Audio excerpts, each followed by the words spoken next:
শোনাচ্ছি। একদিন এক ব্যক্তি নিজের দ্বারে লিখে দিলেন, আজ আমি ভীষণ দুঃখী, আজ আমার সাথে কেউ দেখা করতে আসবেন না। কিছুক্ষণ পরে তার এক বন্ধু এলো, সে সেই লেখা পড়ল, তাও গিয়ে তার সাথে দেখা করল। সে বলল, আমি লেখাপড়া জানি না, কিন্তু আমার বন্ধুর মনের এই বেদনা, এটা আমাকে। নমস্কার সুতমা বন্ধুরা, আপনাদের শ্রীকৃষ্ণ বাণী চ্যানেলে স্বাগত। তো আজকের এই ভিডিওটিতে মহাপ্রভু শ্রীকৃষ্ণের কটি মূল্যবান উপদেশ পাবেন, যেগুলি কাজে লাগিয়ে আপনি জীবনে সফলতা উপার্জন করতে পারবেন। তো এই ভিডিওটি আপনি যদি দেখে একটু উপকৃত মনে করেন, তো আপনার প্রিয় মানুষদের কাছে ভিডিওটি শেয়ার করবেন, একটি লাইক করবেন। ভিডিওটি ভালো লাগলে একটি সাবস্ক্রাইব করে আমাদের পাশে আসুন, ভিডিওটি শেষ পর্যন্ত শুনুন। আলাদা হয়ে যান, তখনও আপনার সাথে যুক্ত থাকে আপনার এই বন্ধু, আসল বন্ধু। এবারে আমরা মানুষেরা বড়ই বিচিত্র। তারা সব সময় যে কোনো জিনিসের মাহাত্ম্য দুবার বুঝতে পারে। এক, তা পাওয়ার আগে। দুই, তা হারাবার পরে। এবারে ঠিক এরকমই আমাদের বন্ধুরাও হয়। যদি আজ আপনার বন্ধুরা আপনার সাথে থাকে, তাদের প্রতি কৃতজ্ঞ থাকুন, তাদের প্রসন্ন রাখুন, তাদের মাহাত্ম্য বুঝুন। কারণ একবার আপনি এদের হারালে অনুতাপ করলেও আর এদের ফেরত পাবেন না। তাই ভালোবাসুন, বন্ধুত্ব বজায় রাখুন, আর আমার সাথে প্রসন্ন হয়ে বলুন, রাধা রাধা। বেশিরভাগ মানুষ কথা বলে থাকেন যে সময় অত্যন্ত বলশালী, সময় হলো খুবই শক্তিশালী। সময়কে চোখে দেখা যায় না, কিন্তু আমাদের সমস্ত কিছু দেখিয়ে দিয়ে যায়। তাই এই সময়কে কিছুটা ভয় পাওয়া প্রয়োজন। চলুন, প্রত্যেকের ভাবনা আলাদা, প্রত্যেকের মানসিকতার পিছনে নিজস্ব অভিজ্ঞতা রয়েছে, তাকে আমি সম্মান করি। আর কোথাও না কোথাও এই কথাটা সত্যি। কিন্তু যে ব্যক্তি নিজের জীবনে বিকাশ ঘটাতে চান, তিনি যতই এই সময়কে ভয় পান না কেন, তাকে এই সময়কে বুঝতে চেষ্টা করতেই হবে। যদি আপনি সাফল্যের পথে অগ্রসর হতে চান, তাহলে এই সময়কে বুঝুন, এর কথা বোঝার চেষ্টা করুন। এটা খুব আবশ্যক। দেখুন, আমরা সবাই জানি সময় আমাদের কাল, একদিন না একদিন সময় আমাদের অবশ্যই গ্রাস করবে। ততদিন এই সময়কে সম্মান করতে শিখুন। এটা কতটা শক্তিশালী সেটা বুঝতে চেষ্টা করুন, আর সময়ের সাথে তালে তাল মিলিয়ে চলতে চেষ্টা করুন। সময় নিজে থেকেই শুভ হয়ে উঠবে। আসুন আমার সাথে ভালোবেসে বলুন, রাধা রাধা। জন্ম এবং মৃত্যু, এই দুই হলো মানুষের জীবনের সবথেকে গুরুত্বপূর্ণ দুই মুহূর্ত। মানুষ যখন জন্ম নেয়, তখন তার কাছে এই সংসার জন্মগ্রহণ করে, এবং এই সংসারে যে জ্ঞান আছে, পুণ্য আছে, পাপ আছে, উচিত অনুচিত আছে, সেই সবকিছু সে জানতে পারে। এবার যেই মুহূর্তে তার মৃত্যু হয়, তার কাছে এই সবকিছুরই মৃত্যু হয়ে যায়। এবার মানুষের যখন জন্ম হয়, এই শুভ দিনের প্রসন্নতার কারণে মিষ্টি বিতরণ করা হয়, উপহার বিতরণ করা হয়, সবাই তা গ্রহণ করেন। এবার মানুষ যখন মৃত্যু লাভ করেন, তখনও শ্রাদ্ধের কাজের সময়ও নানান মিষ্টি বিতরণ করা হয়, সবাই সেটাও গ্রহণ করেন। এবার এই মিষ্টি দ্বারা আমরা জীবনে মিষ্টি মুখ করি, কিন্তু আমাদের জীবনের সবথেকে গুরুত্বপূর্ণ এই মুহূর্ত, এই দুই দিনেই আমরা এটা গ্রহণ করতে পারি না। কখন গ্রহণ করতে পারি? যখন উচিত সময় আসে। আর উচিত সময় কখন আসে? জন্মদিন এবং মৃত্যুদিন, এই দুইয়ের মাঝের মুহূর্ত, জীবনকাল। এই জীবনকালেই আপনি মিষ্টি খেতে পারেন, সুস্বাদু ব্যঞ্জন খেতে পারেন, শ্রেষ্ঠ কর্ম করতে পারেন, পুণ্য করতে পারেন, এই সংসারকে প্রেরিত করতে পারেন। তাই এই জীবনকালকে ব্যর্থ হতে দেবেন না। এই সময় অত্যন্ত শ্রেষ্ঠ কর্ম করুন, মহান হয়ে উঠুন, আর আমার সাথে ভালোবেসে বলুন, রাধা রাধা। প্রেম অত্যন্ত পবিত্র অনুভূতি, শুদ্ধ অনুভূতি। কোনো অশুভ মানুষের হৃদয় পরিবর্তন করার ক্ষমতা রাখে, তাদের মনেও করুণা জাগ্রত করার ক্ষমতা রাখে। কিন্তু কিছু মানুষ এমন আছেন, কিছু পরিস্থিতি, কিছু মুহূর্ত এমন আসে যখন প্রেমে শান্ত থাকা যায় না। ভালোবেসে কিছু বোঝানোর জন্য আমি যুদ্ধ থেকে পালিয়েছিলাম, আমাকে যুদ্ধবিমুখ বলা হয়েছিল, কিন্তু তখনও যখন জরাসন্ধ বুঝতে পারল না, তখন ওকে দুটুকরো করে সমাপ্ত করতে হলো।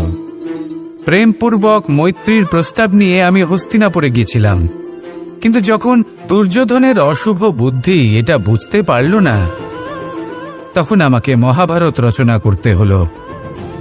ভালোবেসে এই সংসারের জন্য আমি বাঁশি বাজাই, কিন্তু এমন কিছু মানুষ আছেন যারা প্রেমের ভাষা বুঝতে পারেন না। তাদের হাত থেকে এই সংসারে যে ভালোবাসা আছে তাকে রক্ষা করার জন্য আমাকে হাতে সুদর্শন চক্র তুলে নিতে হলো। এই সংসারে ভালোবাসা গুরুত্বপূর্ণ। এই সংসারকে যদি ভালোবাসা দিয়ে ভরিয়ে তুলতে পারেন, এই সংসার একটু বেশি সুন্দর হয়ে উঠবে, চারিদিকে প্রসন্নতা ছেয়ে যাবে। কিন্তু যখন এমন একটা সময় আসে যখন ভালোবাসা সংকটে পড়ে যায় আর তাকে রক্ষা করা অনিবার্য হয়ে পড়ে, তাহলে যদি তার জন্য কঠোর হতে হয় সেটা হন, যদি হাতে অস্ত্র তুলে নিতে হয় তা তুলে নিন। এই ভালোবাসাকে সুরক্ষিত রাখা প্রয়োজনীয়। আসুন আমার সাথে ভালোবেসে বলুন, রাধা রাধা। মানুষের জীবনে দুটি বড় মাপের সম্বল আছে। প্রথম হলো আশা। আশা যেটা আমাদের সামনে পথ চলার প্রেরণা যোগায়। আশা যা আমাদের শক্তি প্রদান করে, সাহস যোগায়, আমাদের এটা বোঝায় যে এখন অনেক কিছু শুভ হওয়া বাকি আছে, ভয় পেও না। আর দ্বিতীয় হলো বিশ্বাস।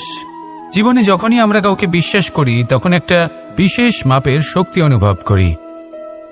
কখনো কখনো এই আশা হতাশায় পরিবর্তিত হয়ে যায়, আর বিশ্বাসঘাতকতায় পরিবর্তিত হয়।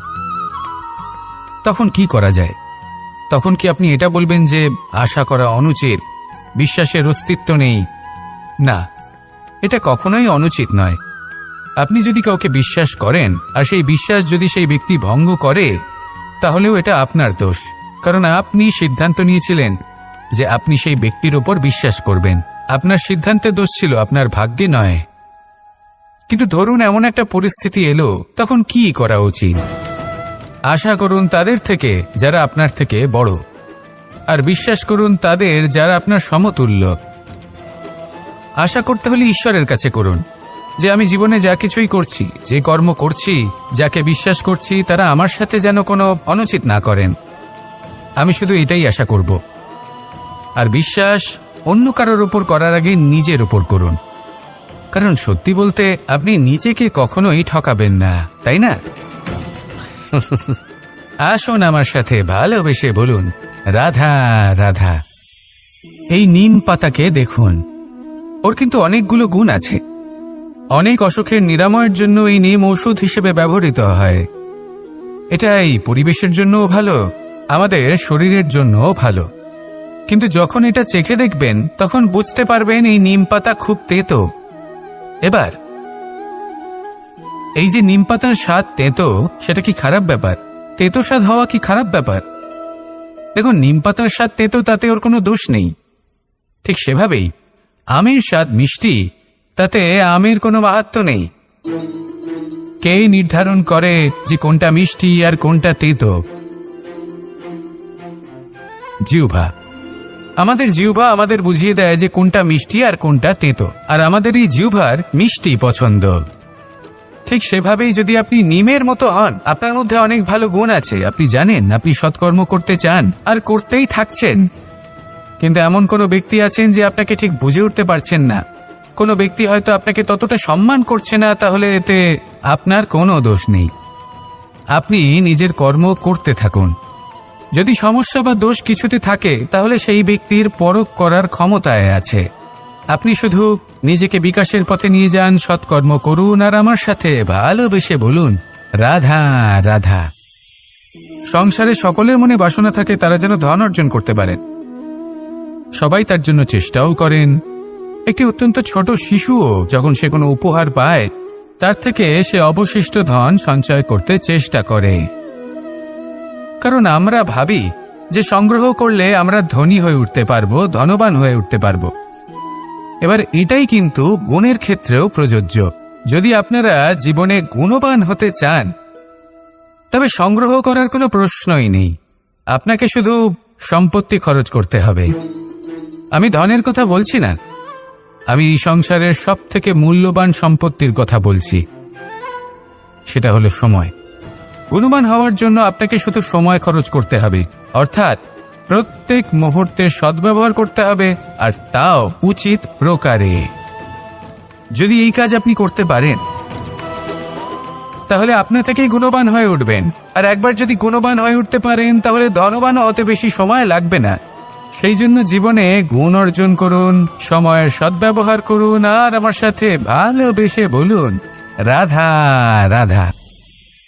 সবাই বলেন যদি সংসারে কিছু জয় করতে চাও তাহলে নিজেকেই পথপ্রদর্শক হতে হবে। এই সংসারকে যদি প্রকাশমান করতে চাও তাহলে প্রদীপের মতো তোমাকেও জ্বলতে হবে। এই কথা অত্যন্ত শ্রেষ্ঠ, কিন্তু প্রদীপের মতো জ্বলার পূর্বে কিছু সাবধানতা অবলম্বন করা প্রয়োজনীয়। কিভাবে? ভেবে দেখুন, চারিদিকে অন্ধকার, আমার প্রকাশের প্রয়োজন। সেই ক্ষেত্রে যদি আমি একটি দীপক প্রজ্বলিত করি তাহলে চারদিক প্রকাশমান হবে, আমার ভালো লাগবে। কিন্তু ধরুন মাথার উপর কড়া রোদ, আর তার মাঝে আমি একটি প্রদীপ জ্বালাতে শুরু করলাম, তখন কি হবে? আমি নিজেই বুঝতে পারবো যে আমি মূর্খামি করছি। মাটির প্রদীপ, তেল, প্রচেষ্টা, সময়, এই সব কিছু নষ্ট করছি। সেই জন্য মনে রাখবেন, জীবনে পরিশ্রম করা প্রয়োজনীয়, কিন্তু পরিশ্রম কোথায় করতে হবে, কতটা করতে হবে, সেটা মাথায় রাখা আরও প্রয়োজনীয়। আসুন আমার সাথে ভালোবেসে বলুন রাধা রাধা।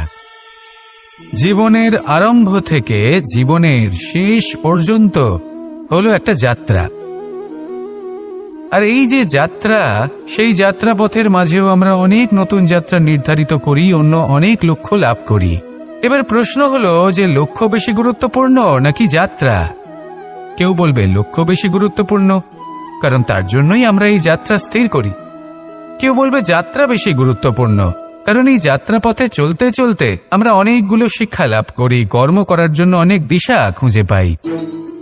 এবার লক্ষ্য এবং যাত্রা এই দুই গুরুত্বপূর্ণ, কিন্তু আরও একটা তথ্য আছে অত্যন্ত গুরুত্বপূর্ণ, যেটা বুঝে নেওয়া খুব প্রয়োজনীয়, আর সেটা হলো আপনার জীবন সাথী। সেই সাথী যে জীবনের সব পদক্ষেপে আপনার সাথে চলবে, আপনার সাথে থাকবে। সেই ব্যক্তির মধ্যে যদি করুণা থাকে, ভালোবাসা থাকে, তাহলে সে আপনাকে সাহায্য করবে, আপনার জন্য আপনার লক্ষ্য নির্ধারণ করবে, আপনাকে জীবনে একটা উচ্চ স্তরে নিয়ে যাবে। কিন্তু যদি সেই ব্যক্তি এর বিপরীত হন, তাহলে কোথাও না কোথাও তাকে পেতে পেতে, তার সাথে থাকতে থাকতে আপনি নিজের লক্ষ্য ত্যাগ করে দেবেন। তাই পথ এবং লক্ষ্য এই দুই নির্বাচন করুন, কিন্তু যখন আপনি জীবন সাথী নির্বাচন করবেন তখন কিছুটা সাবধানে, না হলে আপনার অভিজ্ঞতা সুখময় নয়, অত্যন্ত দুঃখজনক হতে পারে। আসুন আমার সাথে ভালোবেসে বলুন রাধা রাধা। জীবনে কখনো আমরা বিজয়ী হই, কখনো আমরা পরাজিত হই, কখনো সুখ আসে, আবার কখনো দুঃখও আসে। আর যখন দুঃখ আসে তখন আমরা আমাদের এই দুঃখ কারোর সাথে ভাগ করতে চাই। আমরা কারোর সাথে নিজের দুঃখ ভাগ করে নিই, আর সেই ব্যক্তি আমাদের দুঃখ নিয়ে উপহাস করে, তখন আমরা আরো দুঃখী হয়ে যাই। আমরা এই সংসারকে দোষ দিতে থাকি, কিন্তু এতে সংসারের কোনো দোষ নেই। ভুল আপনার যে আপনি কোনো কুপাত্রকে নির্বাচন করেছেন দুঃখ ভাগ করার জন্য। মনে রাখবেন, যদি আপনার শরীরে ক্ষতস্থান তৈরি হয় এবং সেই ক্ষত নিয়ে আপনি প্রত্যেক জায়গায় ঘুরে বেড়ান, প্রত্যেক বাড়িতে আপনি ওষুধ হয়তো নাও পেতে পারেন, কিন্তু সেখানে নুন আপনি অবশ্যই পাবেন। সেই জন্য যখনই দুঃখ পাবেন, শুধু সেই ব্যক্তিদের কথা মনে করুন যারা আপনার দুঃখ, আপনার যন্ত্রণাকে বুঝতে পারবে, যারা আপনার সহায় হবার জন্য প্রস্তুত, আপনাকে সাহায্য করার জন্য প্রস্তুত, আপনার অন্তরকে প্রেরিত করতে প্রস্তুত। তাদের কাছে নয় যারা আপনার দুঃখ নিয়ে উপহাস করে। আসুন আর আমার সাথে ভালোবেসে বলুন রাধা রাধা। প্রত্যেক মানুষ সাফল্যের শিখরে পৌঁছতে চান, প্রত্যেকেই তার জন্য চেষ্টা করেন, প্রত্যেকেই এটা চান যে নিজের নিজের ক্ষেত্রে আমি সর্বোচ্চ শিখরে পৌঁছব। এবার সবসময় আমাদের প্রতিভা পূর্ণরূপে আমাদের সহায়ক হতে পারে না। কখনো কখনো আমরা সেই কাজ একা করতে পারি না, কখনো কখনো আমাদের সাহায্যের প্রয়োজন পড়ে। আর ঠিক এমন সময় বেশিরভাগ মানুষ ভুল করে ফেলেন। আর ভুল হলো এটাই যে কিছু ব্যক্তি এতটাই তাড়াতাড়ি সাফল্যের শিখরে পৌঁছতে চান যে কারোর হাত ধরে পরবর্তী সিঁড়িতে ওঠার বদলে তিনি কারোর পা ধরে ওপরে যাওয়াটাই শ্রেয় বলে মনে করেন। এবার সাফল্য দুজনেই লাভ করেন, কিন্তু কাহিনীর এখানে সূত্রপাত ঘটে। যে ব্যক্তি কারোর হাত ধরে ওপরে পৌঁছন সে অন্যের জন্য নিজের হাতটা বাড়িয়ে দেন, তাকে সাহায্য করেন, তাকে প্রেরণা প্রদান করেন। নতুন সম্পর্ক তৈরি হয়, বন্ধুত্বের বৃদ্ধি ঘটে এবং এই শ্রেষ্ঠ সম্পর্কগুলির সাথে উনি শ্রেষ্ঠ জীবন যাপন করেন। অন্যদিকে সেই ব্যক্তি যে কারোর পা ধরে সাফল্য অর্জন করেছিলেন সেই ব্যক্তি শুধু একজন দাস হয়ে থেকে যান, শুধু তাকে দেওয়া সমস্ত আদেশ পালন করেন তিনি। তার নিজের কোনো ব্যক্তিত্ব গড়ে ওঠে না। সেই জন্য আপনি যখনই সাফল্যের পথে অগ্রসর হচ্ছেন তখন পথ নির্বাচন সঠিকভাবে করুন, কারণ সাফল্যের ঊর্ধ্বেও একটি অন্য জীবন আছে। আসুন আমার সাথে ভালোবেসে বলুন রাধা রাধা। সকলের মন আনন্দে ভরিয়ে তোলে কোকিলের মধুর স্বর, কিন্তু এই মধুর স্বর আমরা বর্ষাকালে শুনতে পাই না কেন? তার কারণ কিন্তু এটা নয় যে বর্ষাকালে কোকিল অসুস্থ থাকে, তা নয়। কোকিল সিদ্ধান্ত নেয় নীরব থাকার, কিন্তু এই সিদ্ধান্ত কেন নেয়? তার কারণ হলো ব্যাঙ। বর্ষার ঋতুতে অনেক ছোট ছোট স্থানে জল জমে, আর সেই কারণে অনেক ব্যাঙের জন্ম হয়। এবার ওই ব্যাঙগুলোর ধ্বনি এতটাই প্রবল হয় যে তাদের মাঝে এই কোকিল যতই মধুর সুরে ডাকুক না কেন তার স্বর আমাদের কানে পৌঁছবে না। সেই জন্য ও সিদ্ধান্ত নেয় চুপ থাকার। আর এটাই হলো আমাদের জীবনের শিক্ষণীয় বিষয়। আপনি যদি এমন কোথাও থাকেন যেখানে আপনার আশেপাশে মূর্খ মানুষ আছেন, তাহলে সেখানে চুপ করে থাকাই হলো সবথেকে শ্রেষ্ঠ সিদ্ধান্ত। কারণ ওই মূর্খদের চিৎকারের সামনে কেউ আপনার জ্ঞানের কথা বুঝতেই পারবে না। সেই জন্য সেখানে চুপ করে থাকুন। পরবর্তীতে গিয়ে যেমন এই ব্যাঙের ডাক এটা শান্ত হবে আর তারপর থেমে যাবে, ঠিক তেমন মূর্খদের সময় একটা নির্দিষ্ট কালের পর গত হয়, আর তারপরে আসে বিবেকবানদের সময়, আপনার সময়। শুধু ধৈর্য ধরুন। আসুন আর আমার সাথে ভালোবেসে বলুন রাধা রাধা। মস্তিষ্কের মেধা প্রত্যেক মানুষের কাছেই আছে। এর বর্গীকরণ করা সম্ভব তিনটি স্তরে: নিম্ন, মধ্য এবং উচ্চ। এবার সেই ব্যক্তি যার মস্তিষ্ক মেধা নিম্ন স্তরের, তিনি কোন বিষয়ে কথা বলেন, কোন বিষয়ে আলোচনা করেন, কি কি সেই বিষয় যা নিয়ে এনারা ভাবেন? লেনদেন, লাভ ক্ষতি, সম্পর্ক ভাঙা গড়া, জীবনের এই ছোট ছোট বিষয়গুলি। এর ঊর্ধ্বে এনাদের কথা এবং ভাবনা যায়ই না। এবার যে ব্যক্তি এমন হন যার মস্তিষ্ক মেধা মধ্যস্তরের, সেই ব্যক্তি কি করেন, কোন বিষয়ে কথা বলেন? জীবনের ঘটনাগুলির বিষয়ে কথা বলেন। কি হয়েছিল, কিভাবে হয়েছিল, কিভাবে সেটা আরো বেশি শ্রেষ্ঠ করে তোলা সম্ভব। আর সেই ব্যক্তি যাদের মস্তিষ্ক মেধা উচ্চ স্তরে থাকে, তারা কি নিয়ে ভাবেন, তারা কি নিয়ে আলোচনা করতে থাকেন? তিনি ভাবেন যে কিভাবে নিজের চিন্তা ভাবনা আরো বেশি শ্রেষ্ঠ করে তোলা সম্ভব। তিনি ভাবেন যে কিভাবে আমরা নিজেদের অপগুণগুলিকে দূর করে দিতে পারি, কারণ সেটা করতে পারলে জীবন আপনা থেকেই শ্রেষ্ঠ হয়ে উঠবে। মস্তিষ্ক মেধা আমাদের সবার কাছে আছে। এবার আমাদের এটা বেছে নিতে হবে যে কোন স্তরটা আমরা আপন করতে চাই। যদি আজকের এই মুহূর্তে আপনি নিম্ন স্তরেও থাকেন তাহলে তা মেনে নিন, চিন্তার কোনো বিষয় নেই। এখনো চাইলে আপনি উচ্চ স্তরে পৌঁছতেই পারেন। সেটাই বেছে নিন, জীবন শ্রেষ্ঠ করে তুলুন আর আমার সাথে ভালোবেসে বলুন রাধা রাধা।